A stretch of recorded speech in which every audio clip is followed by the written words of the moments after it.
ఒక horse rider తన గుర్రం మీద కూర్చుని శరవేగంగా దూసుకెళ్తున్నాడు. వేగం చూస్తే చాలా ముఖ్యమైన పని మీదే వెళ్తున్నట్లు ఉంది అతని వాలకం.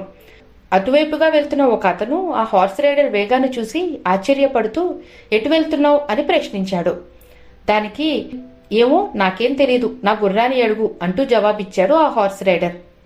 చూడండి, మనలో చాలా మంది జీవితాలు ఇలాగనే ఉన్నాయి. వాళ్ళు తమ హ్యాబిట్స్ అనే గుర్రం మీద కూర్చుని ఎక్కడికి వెళ్తున్నారో తెలియకుండా స్వారీ చేస్తున్నారు.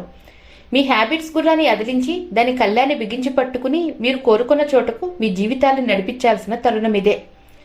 మనం నేచురల్ విజ్డమ్తో జన్మించాం, అంతేకాని ఈ అలవాట్లతో కాదు. అయితే కాలక్రమంలో ఈ అలవాట్లతో కూడిన రెస్పాన్సెస్ ఇవ్వడానికి అలవాటు పడ్డాం. మన ఫీలింగ్స్, థాట్స్, యాక్షన్స్ అండ్ సక్సెస్కి 91% మన అలవాట్లే కారణమని అనుభవజ్ఞులు చెప్తున్నారు. మీరు రోజు లెగిసిన వెంటనే బ్రష్ చేసుకోవటం అనేది అసంకల్పితంగానే జరుగుతుంది. దాని గురించి పెద్ద ఫిలసాఫికల్ డిస్కషన్స్